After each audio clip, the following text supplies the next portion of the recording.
On the line with me today is Scott Fishman, longtime WWE insider from the Miami Herald and now I believe Channel Guide magazine, and also Aaron Oster from Rolling Stone and the Baltimore Sun. Welcome, guys. Thanks Great for to be having on us. with you, man. Thanks for having me. I wanted to start with looking back at 2016. We're just here in the first few days of January 2017. So I wanted to take a look back. A lot happened in WWE last year. We have so many things to talk about, but I'm curious to hear what are each of your three biggest moments from WWE in 2016.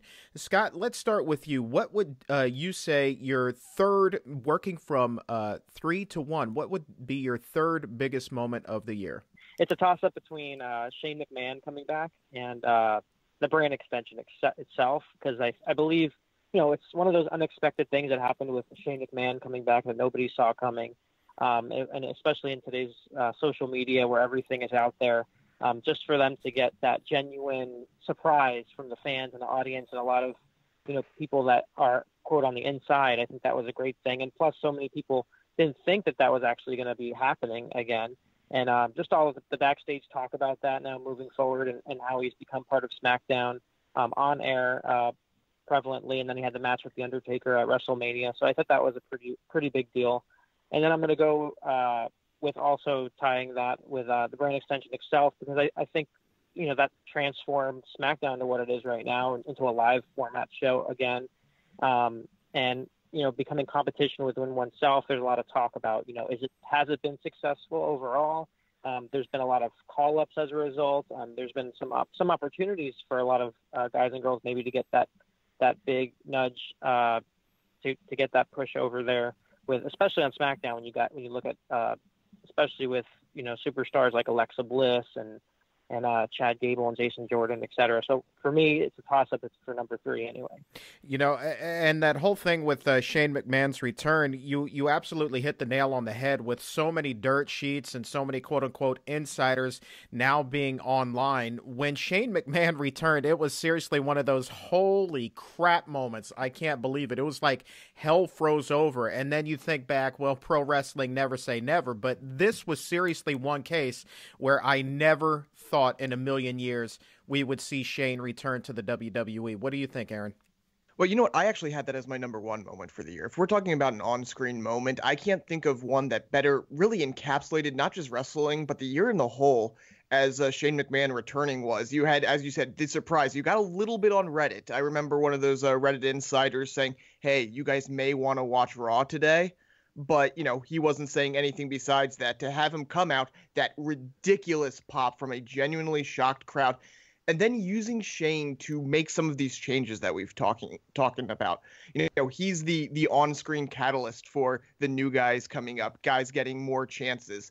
And they really used him as that plot point. So really Shane McMahon, almost more than anybody else, and we'll get to somebody else a little bit later in this, more than anybody else as the on-screen role, was WWE in 2016. So for me, I had that moment as number 1, but it was just a huge moment this year, I thought. Absolutely. Yeah. I mean, you could easily make the candidate that was the moment of the year. For me, I'm actually going to kind of venture off and say this is, I guess you could call it WWE, but Lesnar's return to the UFC. Okay. So we're talking about just a year or so removed from him making this decision to sign with WWE instead of going back to UFC. Now he finds a way to kind of bring the two things together. He works out a deal with WWE and UFC that's mutually beneficial. He goes off and returns to the UFC. I don't know whether that particular pay-per-view got more buys than when CM Punk fought later in the year, but I do know just based off of all of the mainstream media coverage, this was a huge event.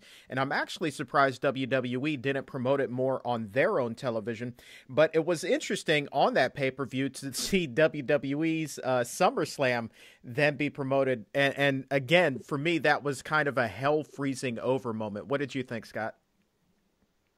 Yeah, I totally agree with you. I mean, just the fact that just in some form or fashion, seeing WWE and UFC kind of working together in that sense, you wouldn't think Vince McMahon would even approve such a thing, but, at times are changing, I guess. And Brock Lesnar being the box office star that he is. It's a very unique environment that this was put in. Brought a lot of eyes to both, I think, companies there.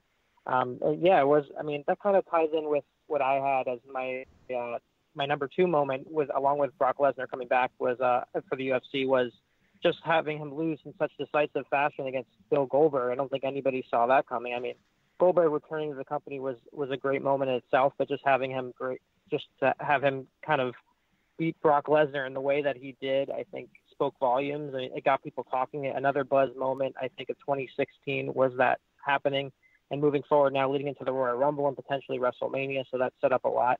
It also, it got people talking, and that's what you want to do, for better or for worse. That's what, everyone has an opinion, and as long as you have an opinion, that's the idea of everything.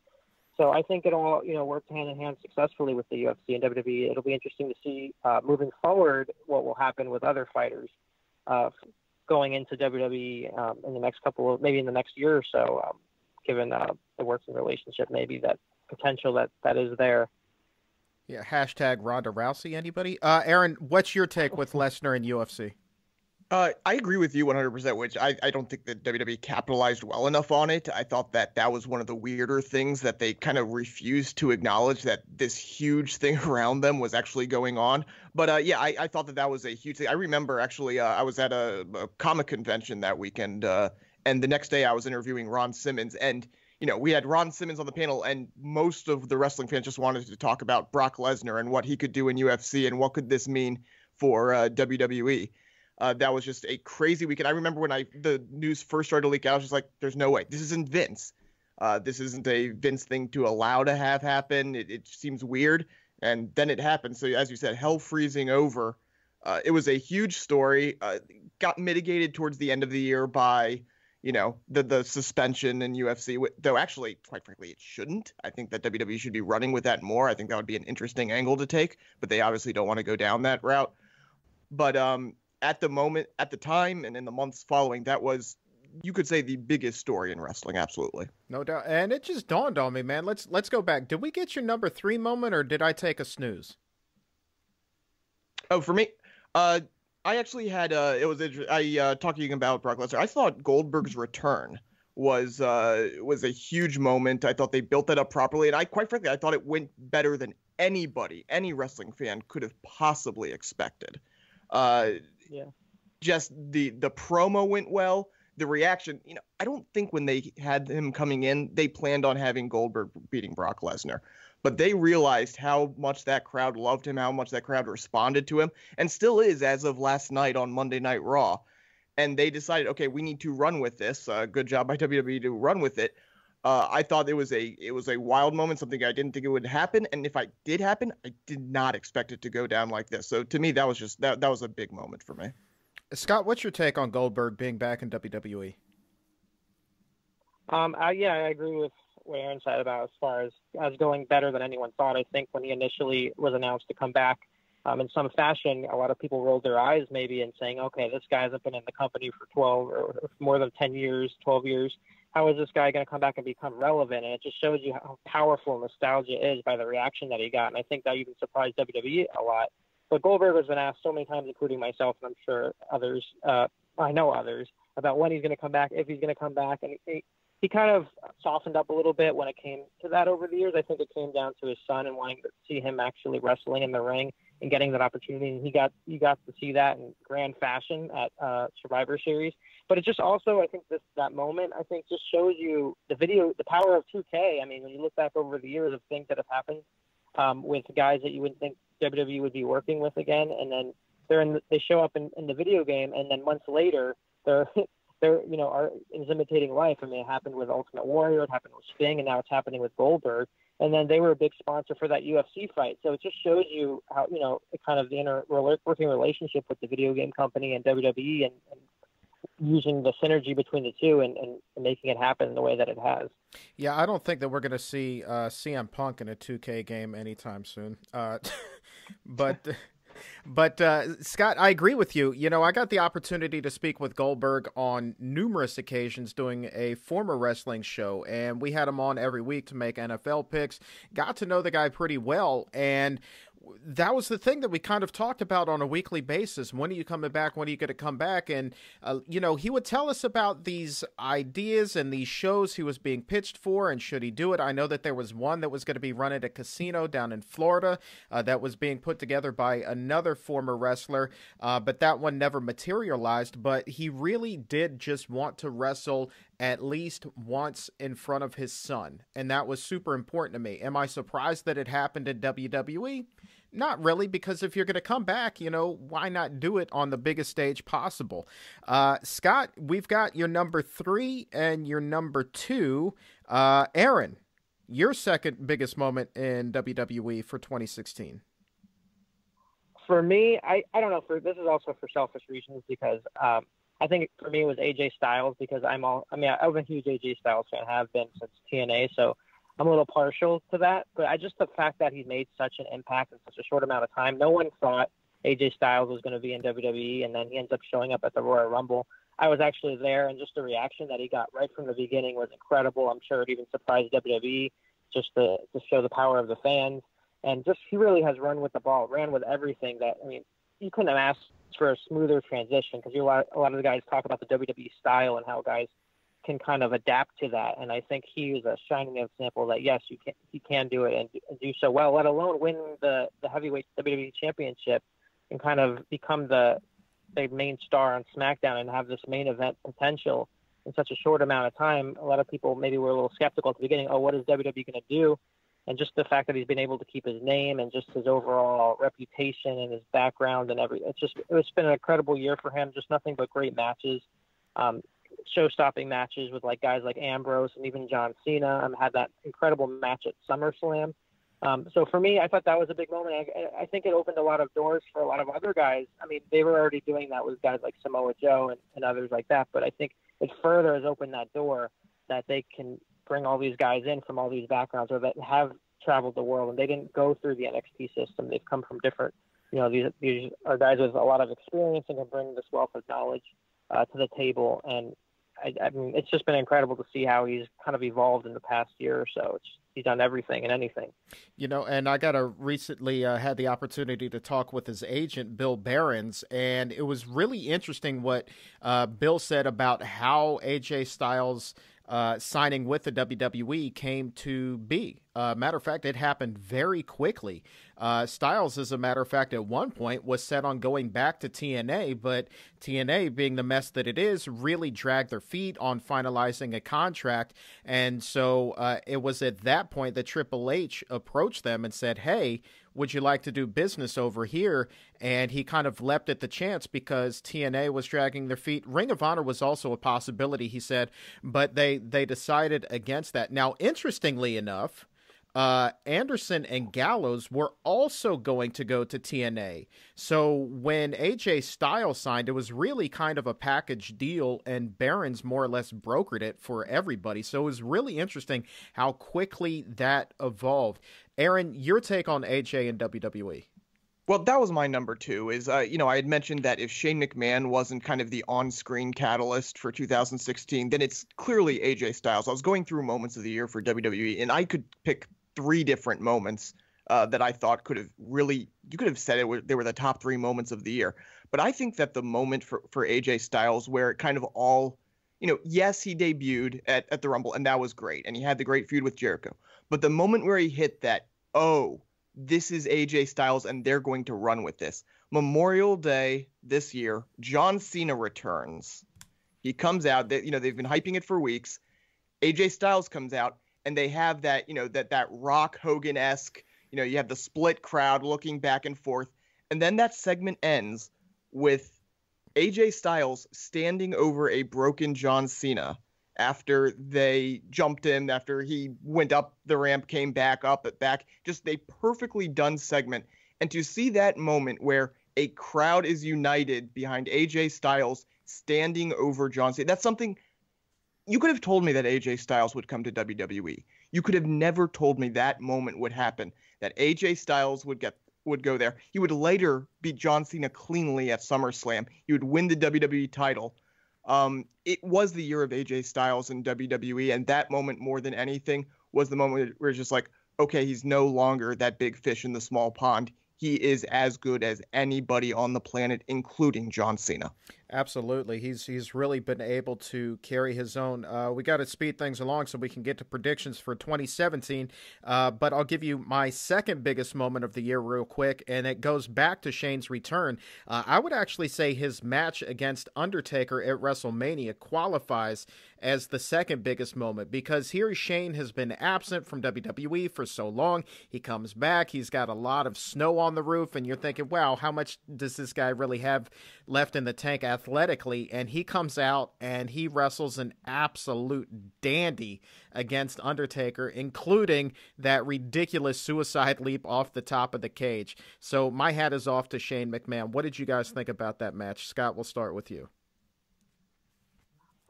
Just the fact that he was able to perform still at that level, so many years later, being away from the ring, it kind of like fit like a glove for him. And I think he did the best he could, and Undertaker did the best they could for that moment in time. I think it was it had its moments. I mean, it was one of those slow burns type thing. Everyone saw they expected him to do this big move off the top. I mean, it's not something I want to see regularly, but it was a nice nostalgic moment to see. I think it was shocked a lot of people when Shane McMahon was kind of the choice to face the Undertaker, but I think they made the most of it, and with his children there, I think it added to that feeling, and I think Vince kind of, he probably appreciated it too, having his grandkids there as well in that match, and I think they told a really good story. So, I can agree with you. I think he did really well in that position.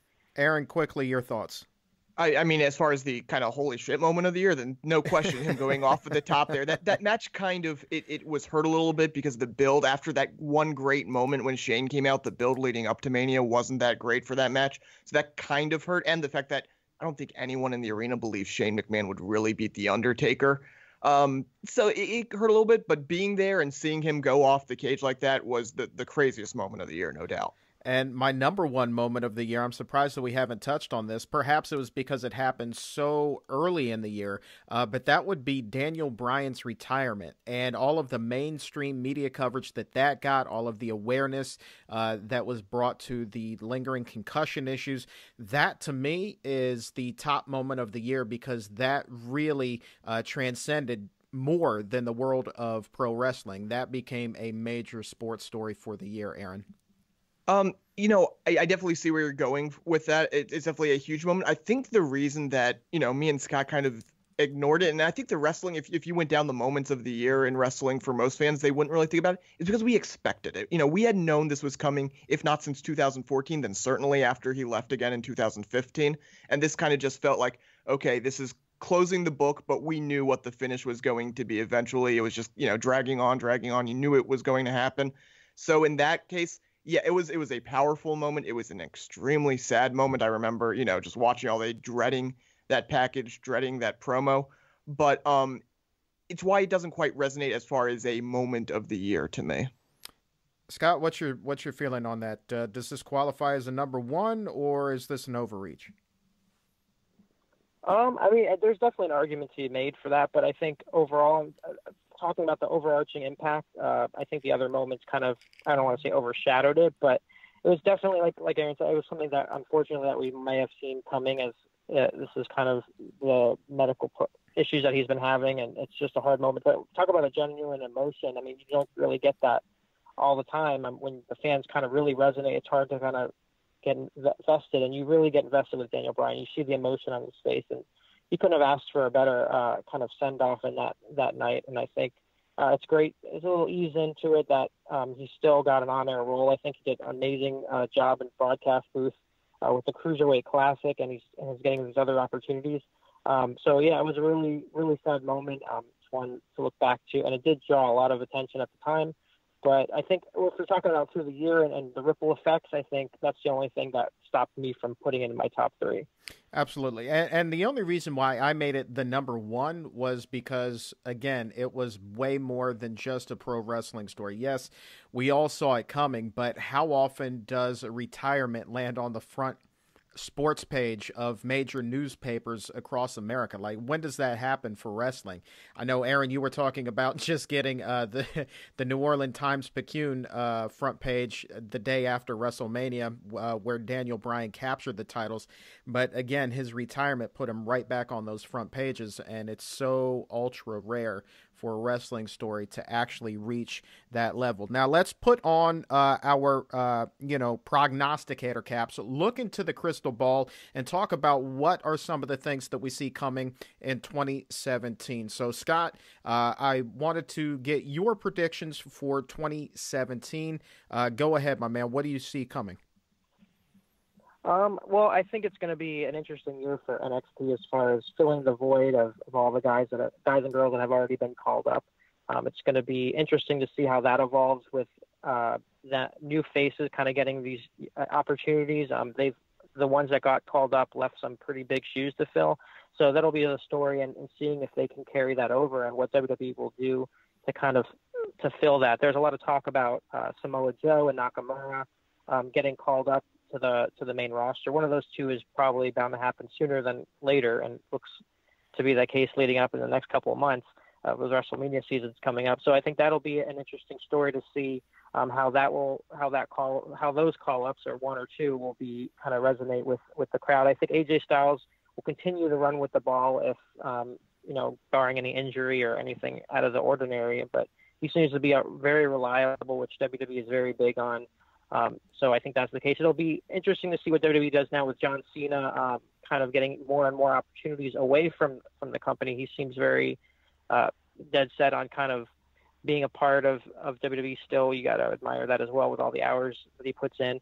But WWE kind of has now this even more of a kind of urgency to kind of build new stars, and that's going to be the story, is what they're going to do, because you can only go to the well what's too less time now with so many other guys that they've already called up. You have Goldberg. I mean, how many others can you bring back? A lot of talk about Kurt Angle, if he's going to be coming this year, but you can't always go to these guys anymore. They're not getting any younger. So now more than ever, I think, is a time where a lot of the young stars are going to hopefully get the opportunity to shine and evolve, and it's make it or break it now for a lot of them. Yeah, Cena going more Hollywood and following in The Rock's footsteps, that also made my list for things that are coming in 2017. And it just, and his decision to do this career-wise, I'm sure for him it's the right thing. But then you think back to just a few years ago in his matches against Rock at WrestleMania, and his whole thing was, Rock left WWE. He abandoned the WWE universe, and he's coming in for these one matches, and Cena saying he's always WWE, he's all in.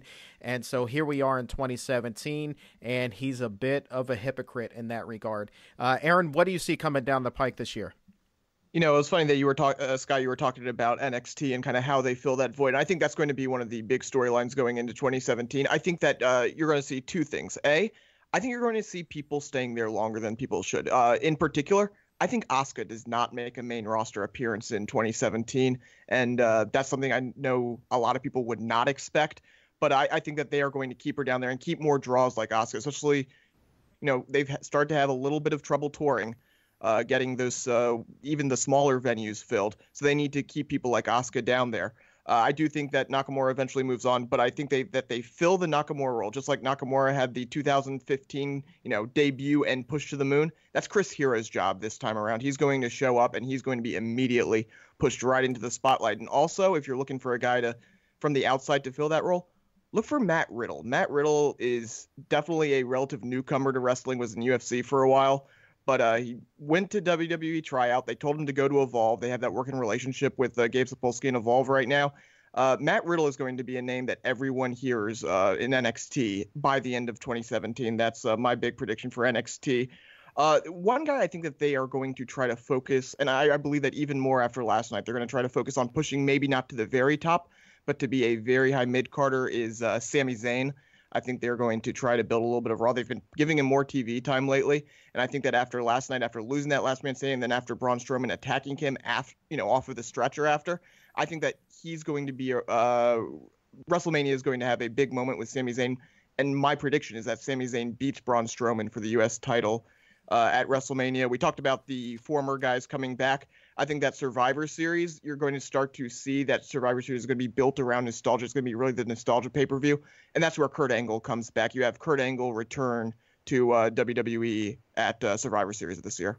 Yeah, I believe I read a report recently where he's telling promoters that he's no longer accepting indie dates past a certain day. I don't know exactly what that is, but Scott, I can tell you, I certainly would not be surprised if Kurt Angle returns. Yeah, I mean, especially with WWE in need of bringing in big names and top established names, and a lot of people have been wanting this to happen. Obviously, he's been having consistently great matches, even when he left TNA. So it'll be interesting to see who WWE wants to pair him up with in matches. Obviously, American Alpha, there's a lot of unique opportunities there as well, but in a one-on-one setting, with them signing other TNA guys as well in the past, and everything others that they have signed with, which they have mended fences with, I would not be surprised to see Kurt Angle in some shape or form. Now, we're talking about returns. One of the things I see coming in 2017 is actually the return of Hulk Hogan. I think especially towards the latter part of the year, maybe the middle part of the year, maybe around SummerSlam, we could see the red and gold return. I think that perhaps enough time has passed that WWE would feel comfortable bringing him back, since that whole scandal that broke with Gawker and that leaked tape and his racist remarks. I think that that could soon become water under the bridge, and we could see Hogan back in the WWE. But my number one prediction for 2017, and this is a bold one, Aaron, you and I have talked about this off the air a little bit. I'm predicting a title run, one final title run for The Undertaker. Do you see that happening, Aaron, or am I completely insane?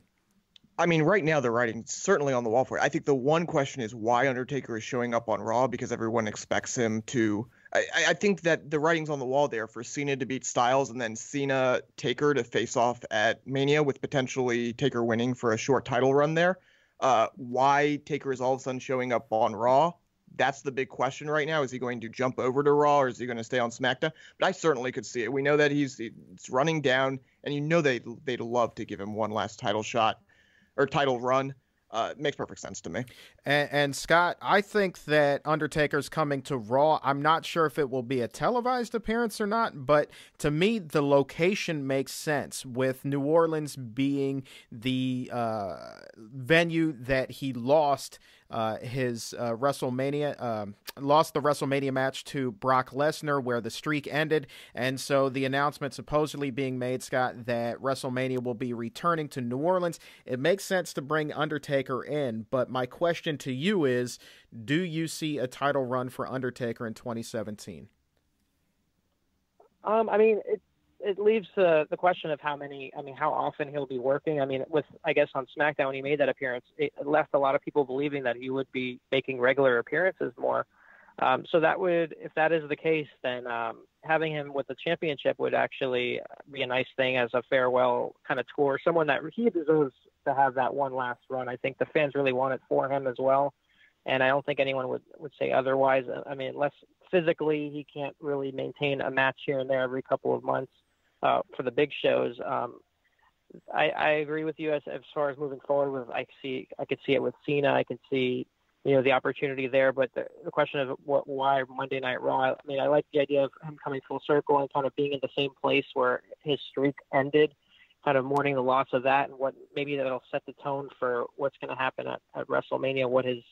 Maybe he'll challenge the winner of the Royal Rumble, and then that'll really kind of tell the story, because there's been talk of even Undertaker, AJ Styles too at some point. So the scenarios are there for Undertaker to have that one last title win, and it could happen at WrestleMania. All right, guys. Well, look, I appreciate it. That is a look back and a look forward at 2017. This here, we're going to call this Title TBD Wrestling Radio. So if you guys, Aaron or Scott, if you come up with some sort of name, hopefully we can do this on a regular basis. Put on your thinking caps. Give me a couple of suggestions for the name of the show. But right now, we're just going to call it Title TBD, or the TBD title. I don't know. Yeah, it's not going to be the Kevin Owens show, though. I think that we ruled that out. What about the cutting edge? No? I don't know. I was a fan of the Peep Show myself. All right, gentlemen, thank you very much for your time. Let's get out of here.